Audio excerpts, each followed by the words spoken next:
오늘 이 시간에 우리가 함께 나누고자 하는 말씀의 제목은 주의 은혜가 어찌 그리 큰지요라는 제목이고, 본문은 시편 31편 16절에서 24절까지입니다. 우리 모두가 지난 시간에 함께 나누었습니다만, 시편 31편은 다윗이 사울에 의하여 도망다니면서 지은 시라는 사실을 생각해 보았지요. 그가 블레셋 장수 골리앗을 이김으로 사울 왕의 사위가 됩니다. 그리고 하루아침에 군대 장관으로 등용이 되지요. 그가 출정하는 전투마다 연승함으로 그의 명성은 하늘을 찌를 듯 했습니다. 그로 인해 그는 사울의 시기의 대상이 되었고, 사울은 다윗을 죽이기 위하여 병사들을 풀어 추적했으며, 다윗은 죽지 않기 위하여 십수년 동안 도망자의 신세가 됩니다. 이제는 눈과 영혼과 몸이 쇠하여졌고 매일 눈물과 탄식으로 지냈으며 피골이 상접하여 제대로 움직일 수가 없을 정도가 되었습니다. 그의 이런 초라한 몰골을 보던 이웃과 친구들도 다 그를 외면했고, 심지어 길거리에서 만난 지인들까지도 그러했습니다.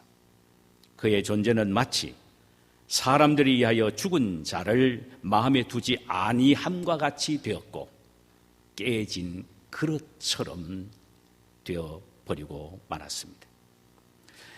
이제 그는 살 소망마저도 없어졌습니다. 그래서 나는 이제 주의 목전에서 끊어졌다라고 탄식을 하게 되지요. 그러나 그의 일순간의 탄식은, 좌절과 절망은 계속되지 않습니다. 그는 곧 신앙의 중심을 잡게 됩니다. 그래서 14절에서 이렇게 그가 고백을 하지요. 여호와여, 그러하여도 나는 주께 의지하고 말하기를 주는 내 하나님이시니이다 하였나이다. 여호와여, 그러하여도 나는 주께 의지하고 말하기를 주는 내 하나님이시니이다 하였나이다. Trust, I trust in you, O Lord. I say you are my God. 나는 하나님을 믿고 내가 하나님께 말하기를 주는 내 하나님이십니다. 도망다니다 피골이 상접해도 내가 믿고 고백하는 것은, 그러하여도 주님은 내 하나님이십니다. 이웃과 친구들로부터 외면을 당하고 모든 사람들이 나를 죽은 자 같이 잊어버린다고 하더라도 내가 믿고 고백할 수 있는 것은, 여호와여, 주는 내 하나님이십니다. 사울의 병사들이 턱 밑까지 나를 에워싸서 내가 위경 중에 있다 하더라도 내가 믿고 고백할 수 있는 것은, 그러하여도 주는 내 하나님입니다.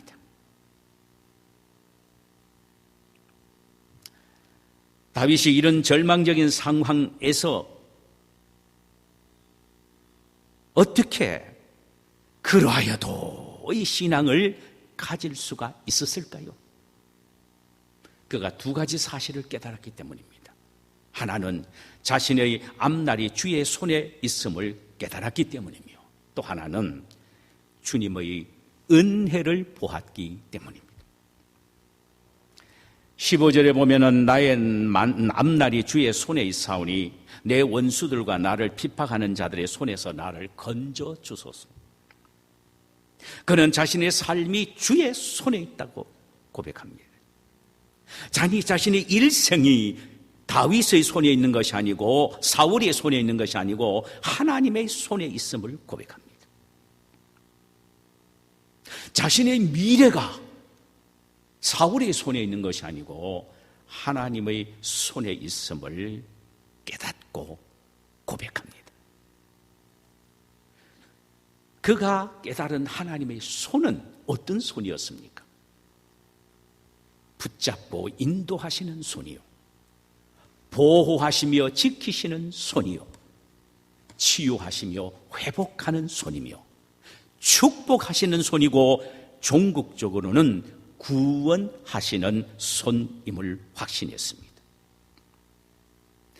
그래서 그는 하나님의 손 안에 있는 자신은 어떤 절망적인 상황 속에 있다 하더라도 반드시 하나님은 나를 회복할 것임을 확신했기에 서두르거나 두려워하지 않고 최선을 주실 것이라는 긍정적인 믿음을 갖고 하나님의 때를 기다린 것입니다. 이것이 지난 시간에 우리가 한번 살펴보았던 부분입니다. 오늘은 그러하여도의 신앙을 가질 수 있었던 두 번째 이유는 그가 하나님의 크신 은혜를 보았기 때문이라고 고백합니다. 19절, 주를 두려워하는 자를 위하여 쌓아두신 은혜 곧 주께 피하는 자를 위하여 인생 앞에 베푸신 은혜가 어찌 그리 큰지요. 그는 하나님이 자신을 위하여 준비해 놓으신 은혜가 엄청나게 큰 것을 보았습니다. 그렇기에 그 어려운 환경과 여건 속에서도 여호와여 그러하여도 주는 내 하나님이 신이다, 이렇게 노래할 수가 있었던 것입니다. 성경에 보면은 은혜라는 말이 참 많이 나옵니다. 은혜. 은혜란 한마디로 표현하면 이렇습니다. 받을 수 없는 죄인이 공짜로 받게 되는 하나님의 호의를 의미합니다. 도저히 받을 수 없는 흉악한 죄인이 공짜로 하나님으로부터 받게 되는 호의를 말합니다. 죽을 수밖에 없던 죄인이 죄 용서함 받아 구원받은 것 하나님의 은혜요.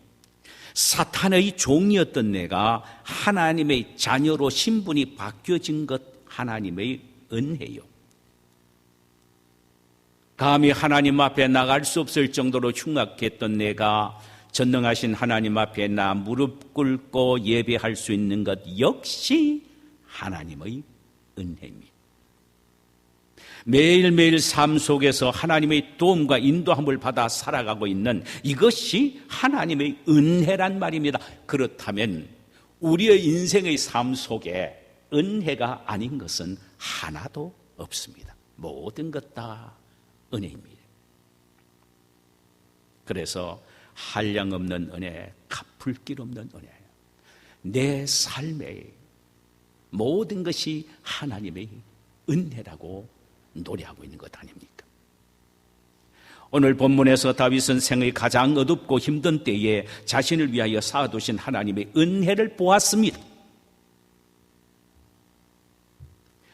하나님이 자신을 위하여 쌓아두신 은혜를 그는 보고 있단 말이에요.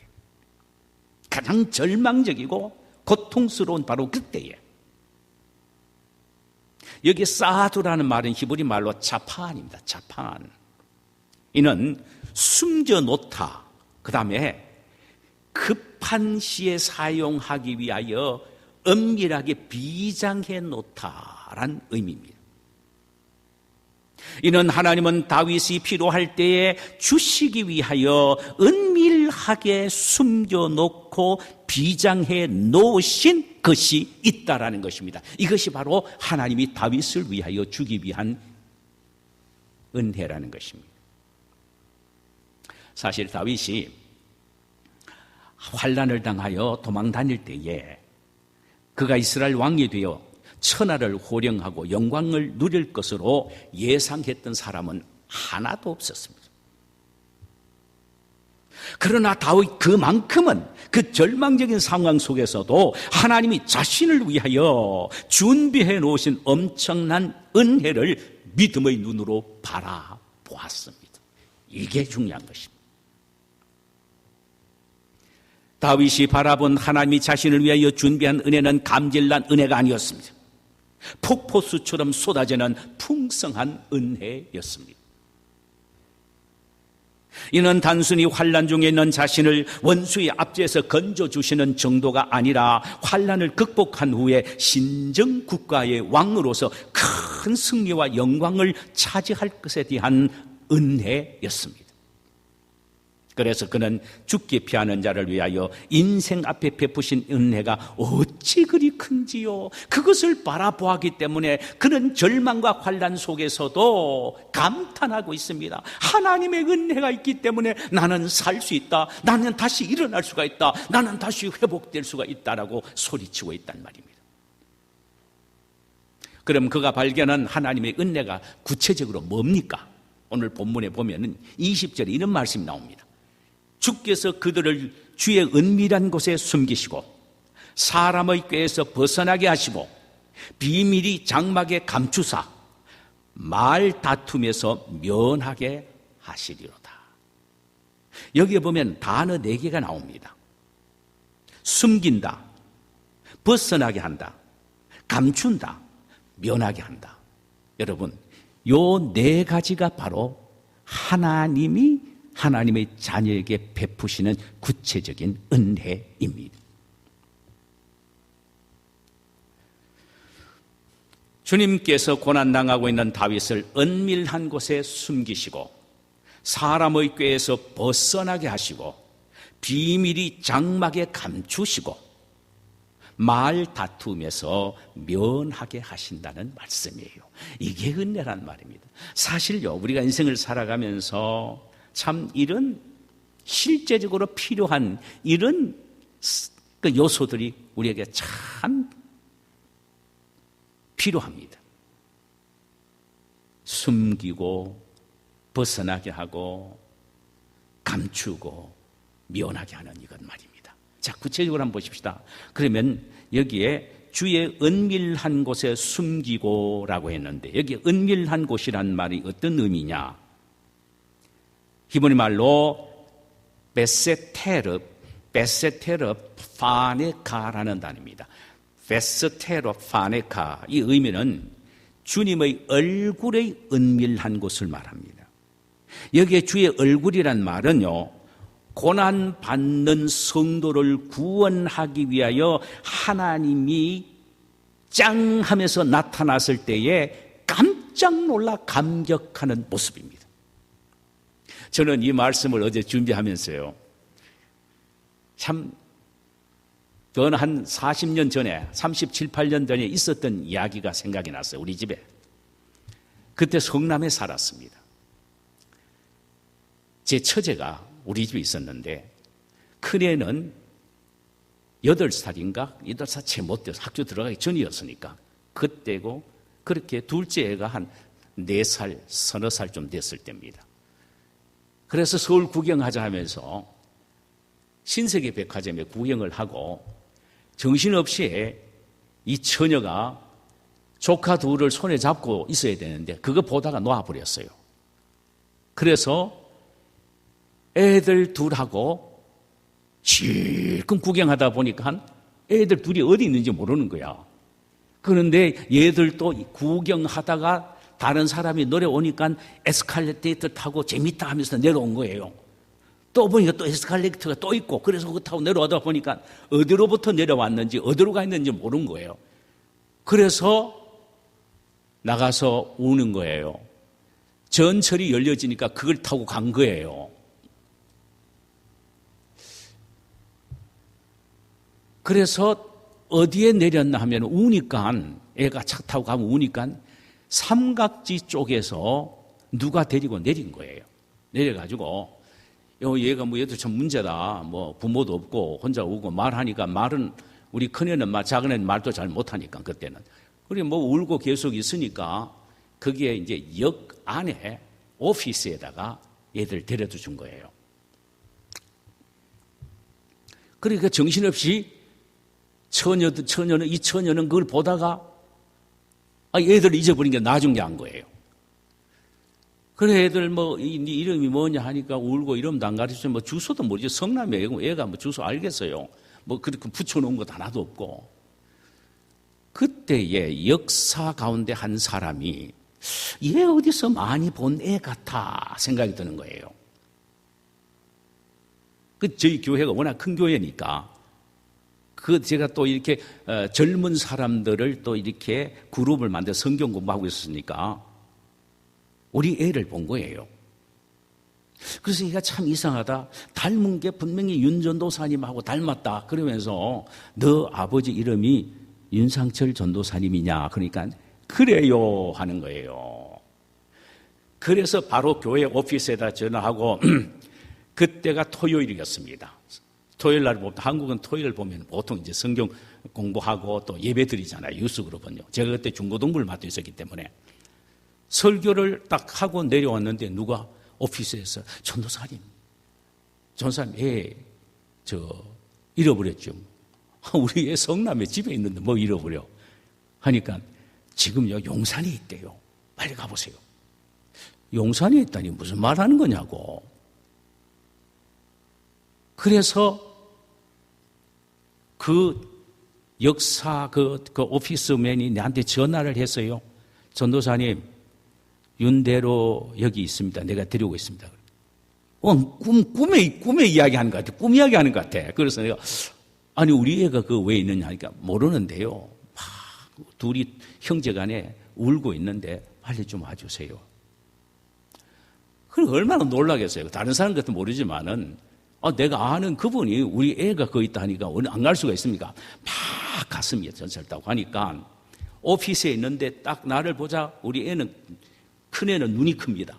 턱보니 아빠 하면서 막 우는 거예요. 뛰어오는 거예요.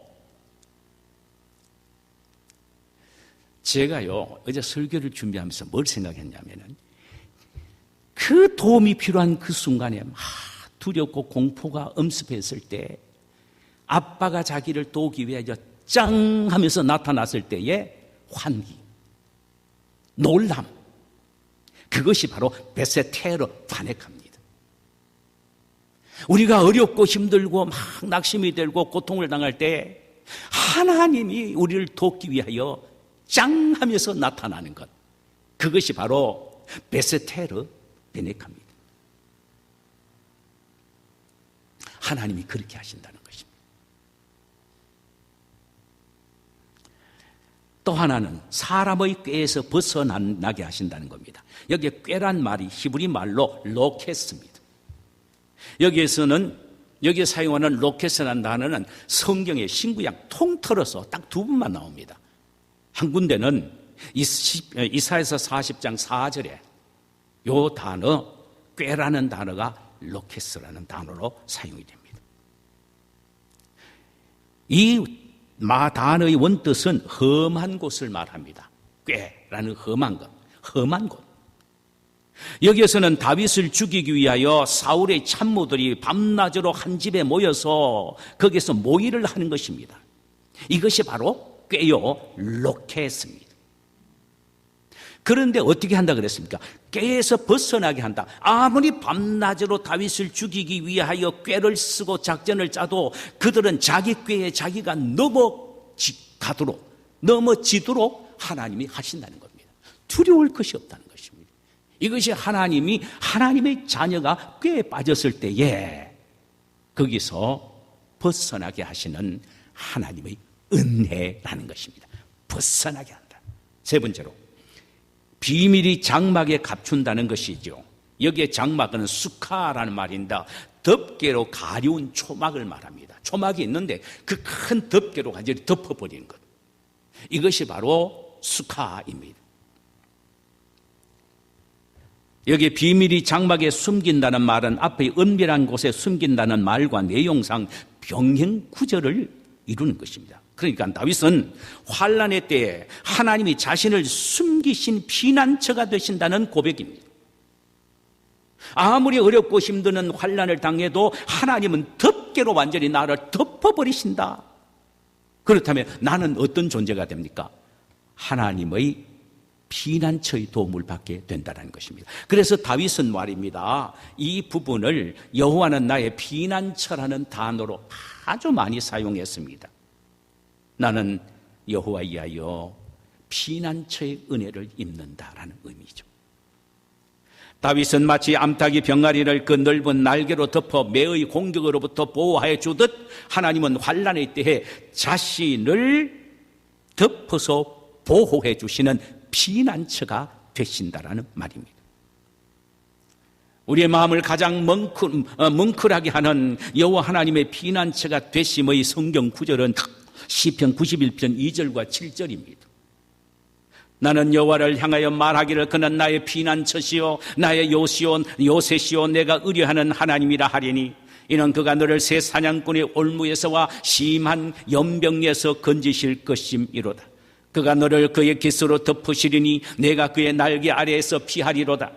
그의 진실함은 방패와 손방패가 되시나니 너는 밤에 찾아오는 공포와 낮에 날아드는 화살과 어두울 때 퍼지는 전염병과 밝을 때에 닥쳐오는 재앙을 두려워하지 아니하리로다.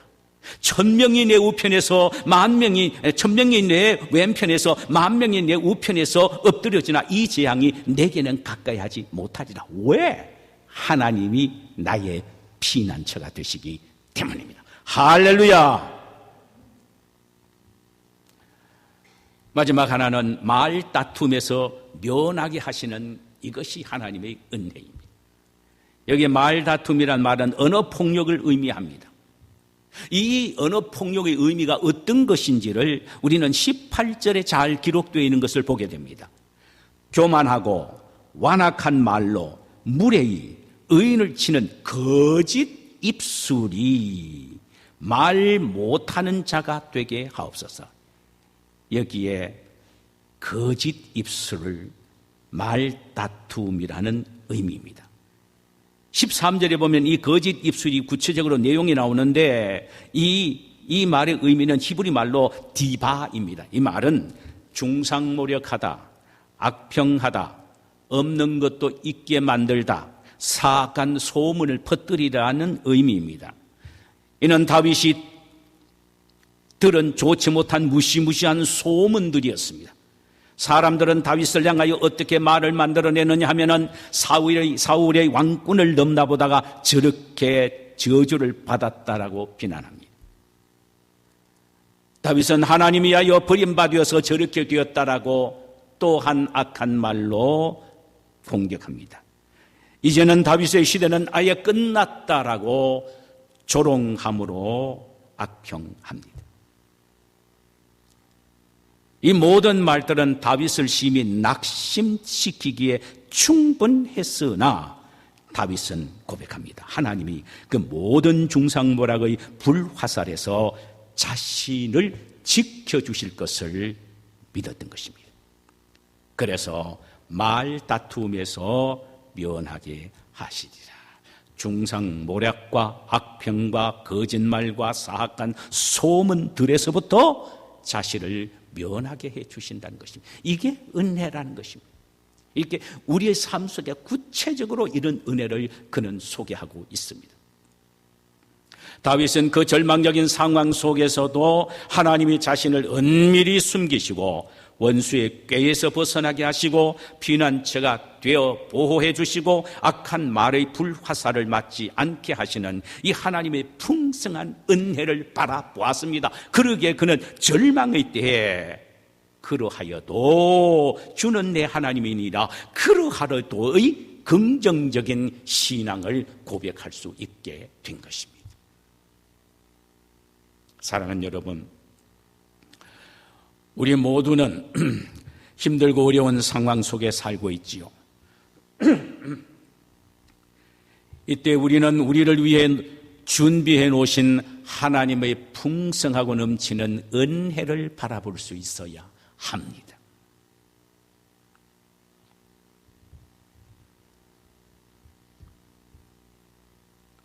아무리 사악한 무리가 나를 치려해도 그칠 줄 모르는 불경기와 어려운 삶의 정황이 나를 덮는다고 해도 나의 연약한 육신이 나를 괴롭게 하는 그런 참 절망적인 상황이 있다 할지라도 하나님은 은밀한 곳에 나를 숨기시고 당신의 넓으신 품으로 나를 안으사 밤의 놀램과 낮에 흐르는 살과 흑암 중의 연병과 벽주에 황폐케 하는 파멸을 결코 두려워하지 않게 하시는 겁니다. 또 아무리 사악한 무리가 우리를 넘어뜨리기 위하여 온갖 수단과 방법으로 올무를 넣는다고 해도 우리는 결코 그 올무에 걸려들지 않습니다. 오히려 우리를 넘어뜨리기 위한 그 올무가 사악한 자들의 올무가 되도록 바꾸어 주신다는 사실입니다. 또 악한 자가 있지도 않는 말을 지어내 우리를 중상모략하고 비방한다고 해도 하나님은 그 모든 악한 말의 불화살에서 우리를 벗어나게 하십니다. 여러분, 이것이 하나님이 우리에게 베푸신 은혜입니다. 그러므로 우리는 힘들고 어려울 때마다 그 어려움이 더 겹칠수록 하나님의 은혜를 더욱더 믿음의 눈으로 바라보아야 합니다. 그리할 때 다윗처럼 그러하여도 라는 신앙 고백을 함으로 하나님에 의하여 다시 일어나게 되는 축복을 얻게 될 줄 믿습니다. 다윗이 발견한 또 하나의 은혜는 기도 응답이었습니다. 우리가 오해하는 것은 기도 응답은 내 힘과 능력으로 되어진다고 생각하고 있다는 사실입니다. 그러나 실로 기도 응답은 전적인 하나님의 은혜임을 다윗은 고백하고 있습니다. 내가 놀라서 말하기를 주의 목전에서 끊어졌다 하여 사오나 내가 부르짖을 때에 주께서 나의 간구하는 소리를 들으셨나이다. 이제는 나는 하나님이 완전히 끝이 났다, 하나님에게 의해 버림받되었다라고 하는 절망적인 바로 그 상황에 다윗이 한 일이 뭡니까? 내가 주께 부르짖었을 때에 주께서 나의 상황과 환경을 완전히 바꿔주셨는데 나의 간구하는 소리를 들으셔서 그렇게 하셨다는 것입니다. 다윗은 지금까지 신앙생활을 해오면서 수많은 어려움 속에서도 기도를 통한 하나님의 응답을 기억했습니다. 그래서 지금 이 시간 생의 최대의 위기 속에서도 절망하지 않는 것은 기도하기만 하면 응답해 주신다는 하나님의 기도 응답에 대한 은혜 때문이었습니다. 그래서 그는 그 상황 속에서도 그러하여도 나는 주만을 의지하며 주님은 나의 하나님입니다라고 고백하는 것입니다. 우리가 잘 압니다. 다윗이 가지고 있는 특징 가운데 하나는요, 그는 기도의 사람이었다는 것입니다. 기도하기만 하면 응답해 주신다는 기도 응답의 은혜를 확신했던 사람이었습니다.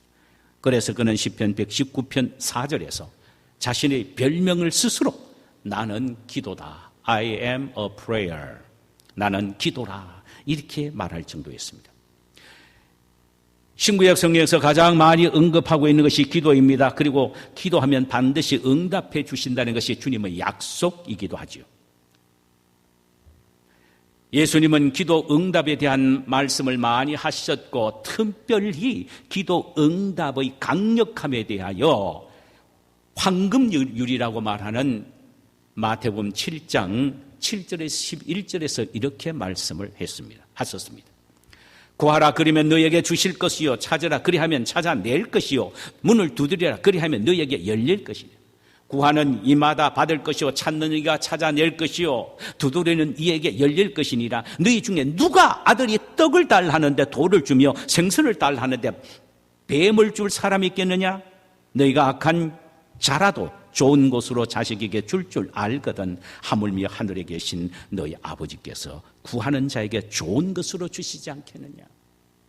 세상에 아무리 악한 아버지를 할지라도 아들에게는 최선을 줍니다. 가짜 아이스케이크를 만들어서 다른 애들에게는 돈 받고 팔아도 자기 아들은 그거 먹으면 안 돼요 하면서 안 주는 겁니다. 자기 아들만큼은 최선의 것을 주는 겁니다. 여러분, 하나님이 얼마나 우리에 대한 기도 응답에 대한 확신을 주시느냐 하면은, 자신을 어느 정도까지 내려오느냐 하면은 세상의 악한 아버지까지도 자기를 끌어내리십니다. 그리고 악한 아버지와 자기를 나란히 세워놓고 얘들아, 이 악한 아버지도 자기 자식에겐 좋은 것을 준다. 나는 선한 아버지다. 그런데 내가 내 사랑하는 자녀인 너희들에게 왜 최선의 것을 주시지 않겠느냐? 반드시 준다. 그러니까 믿고 기도하라. 이렇게 말하는 거예요. 참, 하도 기도 응답을 믿지 못하니까 악한 아버지의 수준까지도 하나님이 내려오셔서 우리에게 기도 응답을 확신을 주시고 약속을 해 주신다는 말씀이에요.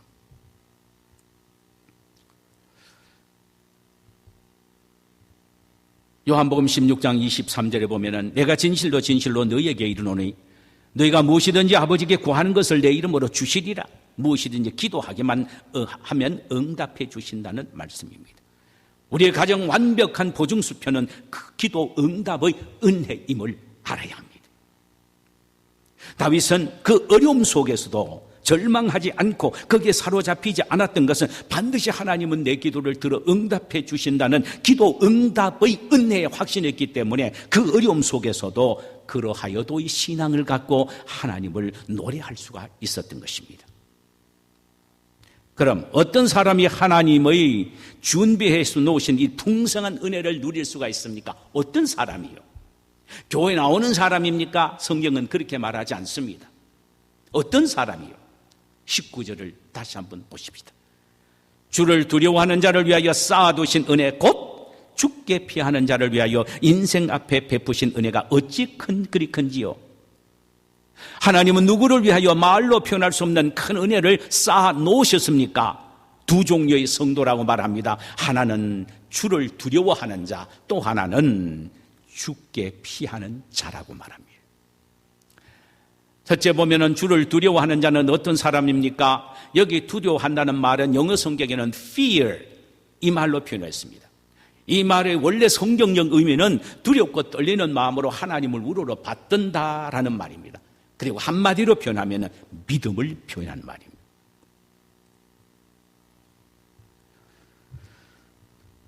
고난과 역경의 때에 하나님을 멀리하거나 인간을 신뢰하지 않고 전적으로 하나님을 신뢰하고 바라보는 이런 사람을 위하여 하나님의 은혜가 쌓여져 있다는 것입니다. 사랑하는 여러분, 그렇다면 우리에게서 중요한 것은 어려운 상황이나 문제가 아니라 그 가운데서도 얼마나 하나님께 더 가까이 가서 그분을 신뢰하고 의지하느냐가 중요합니다. 전적으로 하나님을 의지하고 전적으로 하나님을 의지하고 믿을 때에 하나님은 우리에게 쌓아두신 은혜를 풍성히 부어주신다는 것입니다. 그러니까 우리는 어렵고 힘들 때마다 주님을 의지하고 더 가까이 해야 합니다. 그 다음에 두 번째로 죽게 피하는 자입니다. 하나님은 죽게 피하는 자에게 풍성한 은혜를 주십니다. 여기에 죽게 피한다는 말은요, 영어 성경에는 take refuge in God 이렇게 되어 있습니다. 여기 take refuge in이라는 말은 주섬 짐을 꾸려서 피난 가는 것을 말합니다. 주섬 짐을 꾸려서 피난 가는. 그러니까 어려울 때 인생의 무거운 짐을 하나하나 꾸려서 하나님의 품 안으로 피난 가는 것. 이것이 바로 죽게 피하는 일입니다. 많은 사람들은 힘들고 어려울 때 사람을 찾아가 그래서 그에게 피하기를 원합니다. 그러지 말라는 것입니다. 크신 하나님의 은혜를 받으려면 인간에게서 찾아가서 피난처로 여겨 도움을 구하는 것이 아니라 하나님께 달려가서 그분에게 모든 걸 맡기고 피하는 것, 그리고 하나님을 전적으로 믿고 기도하는 것. 그때 하나님은 우리가 상상할 수 없는 엄청난 은혜를 주신다는 것입니다. 말씀을 맺겠습니다. 사랑하는 성도 여러분, 고통과 어려움 때에 우리가 하나님의 은혜만 볼 수만 있다면 얼마나 좋겠습니까? 우리 원수들의 공격에서 당신의 날개 그늘 아래 은밀하게 숨겨주시고 악인의 꾀에서 벗어나게 하시고 사악한 자의 중상모략과 비방에서 감춰주시고 기도하면 응답해 주시는 등등의 은혜를 우리를 위하여 쌓아 놓으셨다는 사실을 확신하십시다. 그때 어떤 역경 속에서도 그러하여도 주는 내 하나님이라고 우리 입에서 노래를 부를 수가 있게 될 것입니다. 이런 은혜는 하나님을 전적으로 신뢰하고 의지할 때 오직 하나님에게만 자신의 모든 무거운 짐과 짐보따리를 주섬주섬 들고 그 안에 피하여 도움을 구하는 자, 이런 자에게 이런 축복을 주십니다. 우리 모두 이런 성도가 되어 하나님이 준비해 놓으신 풍성한 은혜를 마음껏 누리는 성도님들이 되시기를 주님의 이름으로 축원합니다. 자, 우리 시간에 찬송 한 장 부르십시다. 찬송가 290장입니다.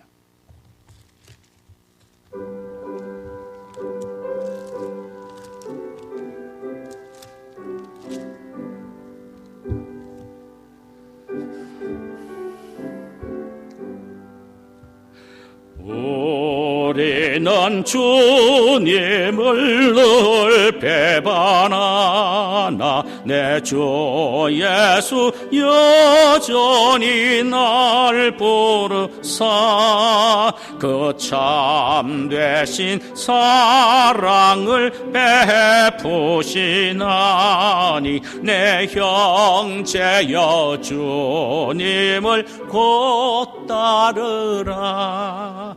주 널 위해 피네 주 널 위해 피네 주